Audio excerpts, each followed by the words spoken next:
ఎవరు ఎంత విమర్శించినా గానీ పాలక పార్టీలు, అందులో మరి ముఖ్యంగా అధికార కూటమి, తిరుపతి లడ్డు సమస్య మీదే దాని చుట్టే ప్రదర్శనలు చేస్తుంది. దాని చుట్టే పరిభ్రమిస్తుంది.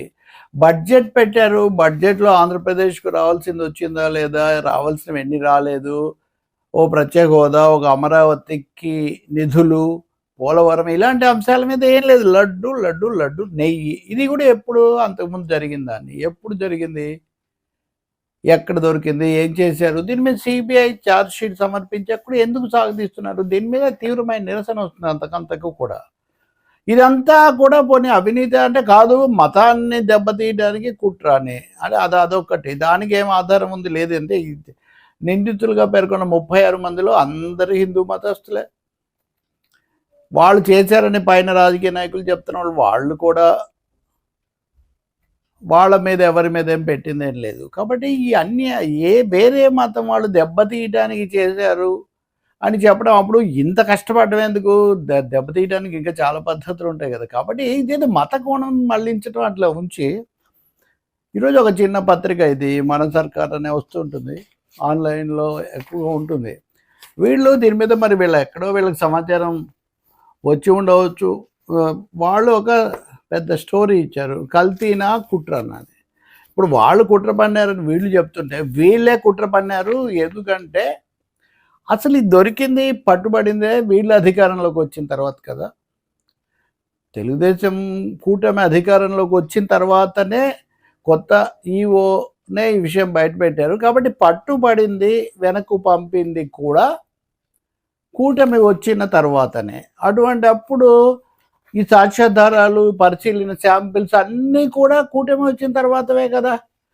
అంతకుముందు ఏం జరిగింది? వీళ్ళే ఇచ్చారా? అదే ఒక పరిశోధన. కానీ దాని మీద సిబిఐ ఏం చెప్పలేదు. సిబిఐ చెప్పింది కూటమి వచ్చిన తర్వాత జరిగినవి. అదైనప్పుడు ఉదాహరణకు ఆ వివరాలన్నీ వీళ్ళు ఇస్తున్నారు. 12/7/2024 మెజర్స్ ఏఆర్ డైరీ వాళ్ళు సరఫరా చేసిన వాటిని వెనక్కు పంపించారు. జూలై 2024 చివరిలో వాటిని మళ్ళీ తిరిగి పంపడానికి బదులు వేరే వైష్ణవి డైరీ పేరుతో వాటిని తిరిగి పంపారు. ఆగస్టు 24న మళ్ళీ తిరిగి సరఫరా అయ్యాయి, అంటే వాడారు. ఇది ఎప్పుడు జరిగింది? ఇది కూటమి ప్రభుత్వం వచ్చాక కదా మళ్ళీ వాడారు. వాడిన వాటిని 12/8/24 వైష్ణవి డైరీ మరో లారీ ట్యాంకర్ టీడీకి పంపింది. ఇదంతా అయిన తర్వాత తనిఖీ సమయంలో నిజమే మాకు తిరస్కరించిన, మేము పంపించామని తర్వాత సిబిఐ విచారణలో ఆ రాజశేఖర్ అనే అతను ఒప్పుకున్నాడు. సో దీన్ని మళ్ళీ మేము పంపలేదని చెప్పడం కోసం నకిలీ ఇన్వాయిస్లు సృష్టించి ఏదో బెంగాల్కు పంపించి అక్కడి నుంచి దాన్ని నాన్ ఎడిబుల్ ఫ్యాట్ కింద దాన్ని మళ్ళీ ఏదో బదిలీ అయినట్టుగా, రవాణా అయినట్టుగా ఫేక్ ఇది సృష్టించడానికి విఫలయత్నం చేశారు. ఆ చార్ట్లు, డెలిటెడ్ చార్ట్లు కూడా తీసేసరికి ఈ విషయాలన్నీ బయటపడ్డాయి. ఇదంతా కనిపిస్తుంది. కానీ ఇవన్నీ జరిగింది ఎప్పుడు? వీళ్ళు కన్ఫెస్ కూడా చేశారు సిబిఐ దర్యాప్తులో. ఇవన్నీ జరిగింది జూలై తర్వాత కదా, కూటమి అధికారంలోకి వచ్చిన తర్వాతనే కదా. అటువంటి అప్పుడు ఎందుకు ఆ గతం మీద పదే పదే ఈ నెపం,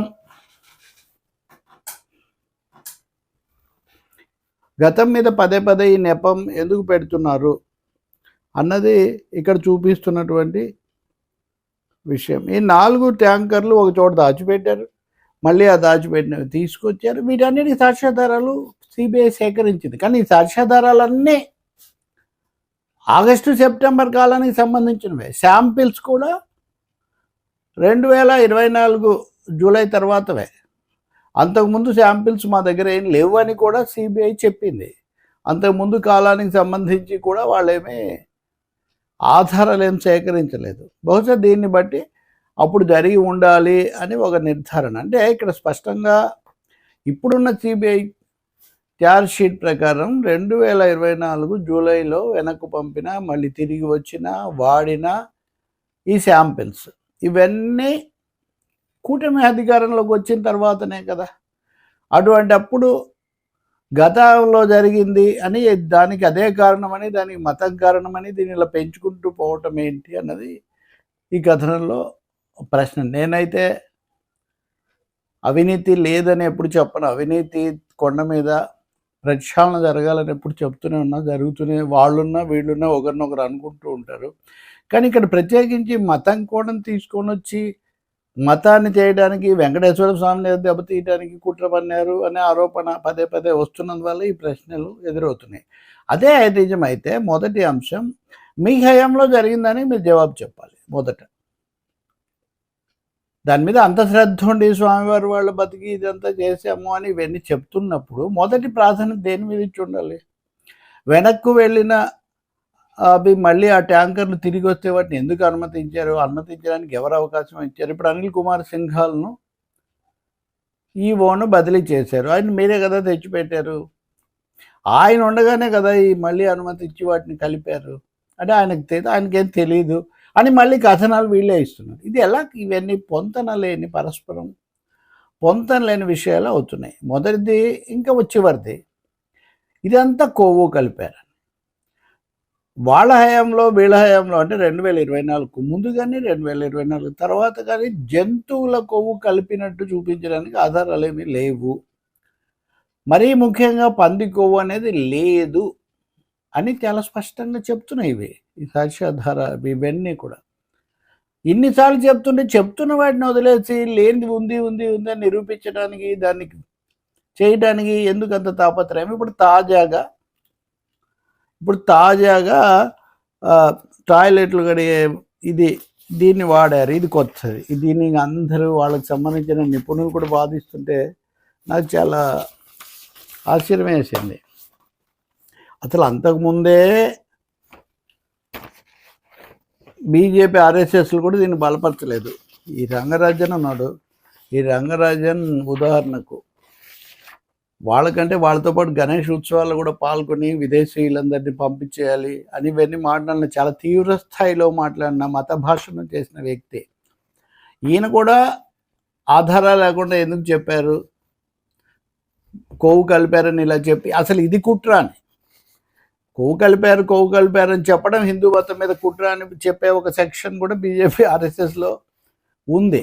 అసలు అవన్నీ ఎందుకంటే ఆర్ఎస్ఎస్ సర్వాధినేత మోహన్ భగవత్ వచ్చి ఆంధ్ర తెలంగాణ 2 చోట్ల పర్యటించిపోయారు. ఎక్కడైనా ఒక్క మాట అయినా కానీ ఆయన విషయం గురించి ప్రస్తావించారా? ఇంత పెద్దది వెంకటేశ్వర స్వామికి అపచారం జరిగిందని భావిస్తే ఆర్ఎస్ఎస్ అధినేత నోరెందుకు మెదపలేదు? పెద్ద ప్రశ్న. ఇంకా చివరిది ఇందాక నేను చెప్పింది, బాత్రూమ్ క్లీనర్ కలిపారు, టాయిలెట్ క్లీనర్ కలిపారని. యాసిడ్ రెండిట్లో అందులో వాడేది ఇందులో వాడారని. దీని గురించి చాలామందికి స్పష్టత లేదు. ఇది నేను చెప్పదలుచుకున్నాను. ఇది ఏఐ సమాధానం. యాక్చువల్గా అందరికీ తెలిసిన విషయమే.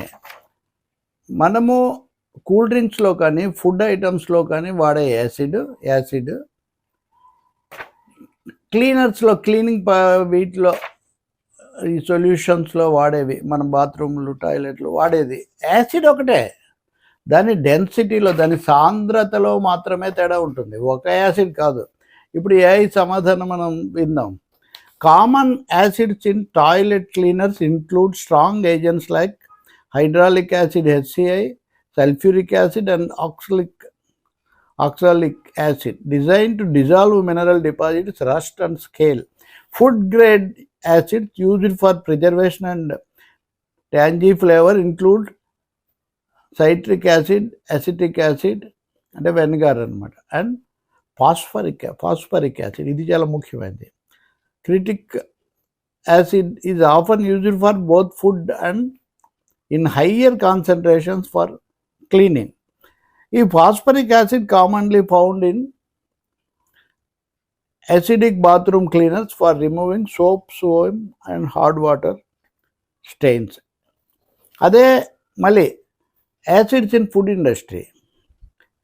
Citric acid found in fruits, jams and used as a cleaner due to its antibacterial properties. Citric acid అనేది ఫ్రూట్ జ్యూస్లు వీటన్నిటిలో వాడతారు. Acetic acid main component of vinegar used in pickles and as a mild cleaner. Phosphoric acid added to cola beverages for a tangy flavour. అందుకని నేను ఇది ఎందుకు చెప్తున్నానంటే, జన విజ్ఞాన వేదిక, ప్రజా సైన్స్ ఉద్యమకారులు కూల్ డ్రింక్స్ ఇవి హానికరము లేకపోతే వాడకండి అని చాలా జరిగింది కదా. అప్పుడు వాళ్ళు చెప్పారు, ఒక కూల్ డ్రింక్ ఇప్పుడు మనం యాసిడ్ బాత్రూంలో వాడేది, అక్కడ కూల్ డ్రింక్ పోస్తే కూడా అది కూడా పనిచేస్తుంది, దాంట్లో తక్కువ శాతంలో అది ఉంటుంది. ఇప్పుడు చాలా కీలకమైన రాజ్యాంగ పదవుల్లో ఉన్న వాళ్ళు అది వాడారంటే ప్రాథమికంగా అవే లక్షణాలు ఉంటాయి. డెన్సిటీలో, సాంద్రతలో చాలా తేడా ఉంటుంది. వాడారు అంటే ప్రాపర్టీ వైజ్ అదే. ఈ ఫాస్ఫరిక్ యాసిడ్ ఉంది కదా, ఫాస్ఫరిక్ యాసిడ్ H3PO4 ఇది ఉంటుంది, ఇది దాంట్లో ఉంటుంది, దీంట్లో కూడా ఉంటుంది. కాబట్టి ఇవన్నీ జనాన్ని గందరగోళానికి గురి చేయటం. మామూలుగా ప్రభుత్వాలు ఏం చేస్తాయండి, ఓ ప్రమాదం జరిగింది, ఒకటి ఏదో అయింది, లేకపోతే ఒక హాస్టల్లో పిల్లలు తిన్నారు, ఇటువంటివి వస్తే ఏం చేస్తారు, భయం తగ్గించడానికి ముందు ప్రయత్నిస్తారు, ఆందోళన పెంచడానికి ప్రయత్నం చేయరు.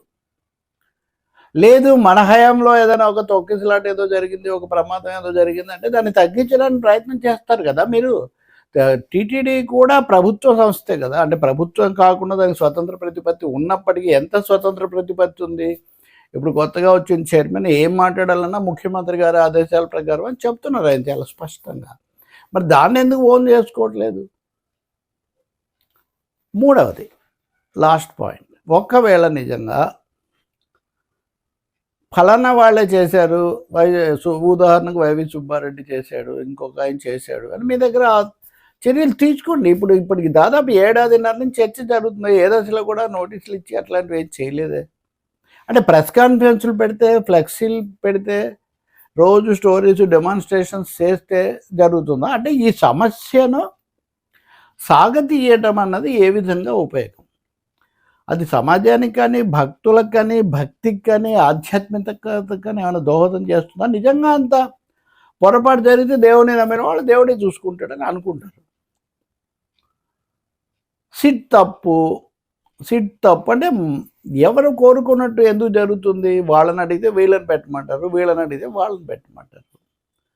కాబట్టి కల్తీ లేదు, అసలు జరగలేదు అని కాదు, కానీ జరిగిన సాక్ష్యాధారాలతో దొరికింది జూలై తర్వాత. దీని మీద కదా ముందు జవాబు చెప్పాలి.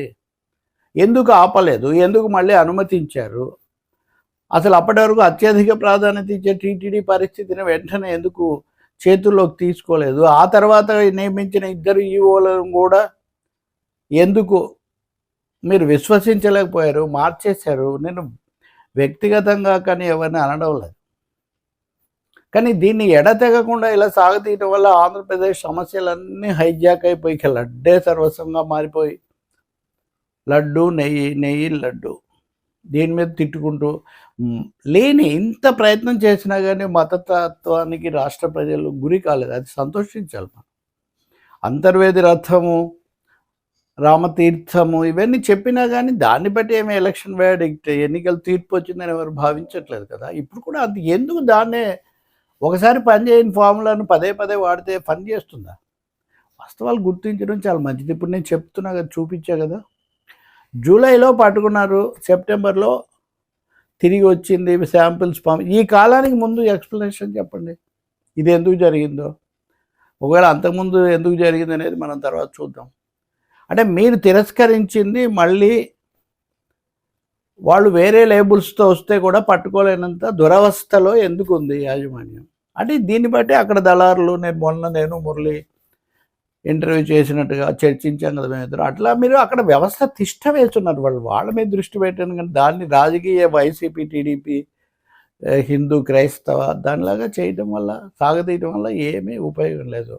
ఆర్ఎస్ఎస్ కంటే, బీజేపీ కంటే మించి హిందూ రాజకీయం చేయగలము అని అనుకుంటే, అసలు నినాదాలను మీరు సొంతం చేసుకోవాలనుకుంటే అది మరింత నష్టం. తెలుగుదేశం పార్టీ మౌలికంగా లౌకిక పార్టీయే కదా. అది ఎన్టీఆర్ ఉండగా అది రథయాత్ర చేశారు అద్వాని అనే పేరుతో. ఆయన బీజేపీతో అసలు పొత్తే పెట్టుకోలేదు. అందుకనే 1994లో ఎన్నికల్లో కమ్యూనిస్టులకు 36 సీట్లు వచ్చాయి. బీజేపీకి ఇవ్వాల్సినవి కూడా వీళ్ళకే కేటాయించారు. అంటే సీట్లు కేటాయించుకునేవి పెరిగాయి. కాబట్టి ఎన్టీఆర్ ఆ విధంగా అంత దృఢమైన వైఖరి తీసుకున్నారు మతత్వం మీద. ఇప్పుడు ఒక్కసారిగా యూటర్న్ తీసుకొని చేయటం, వైసీపీని ఎదుర్కోవడానికి మీరు అనేక ఎత్తుగడలతో ఎదుర్కోండి, రాజకీయంగా ఎదుర్కోండి, ఎవరు కాదంటారు. కానీ కుల మతాలను ఎవరు తీసుకొచ్చినా పొరపాటు. కులం గురించి కూడా నేను ఇంకో వీడియోలో మాట్లాడతాను. కుల తత్వాన్ని పెంచడానికి పాలక పార్టీలు ఎలా ప్రయత్నిస్తున్నాయి నిన్న కూడా నేను మాట్లాడాను.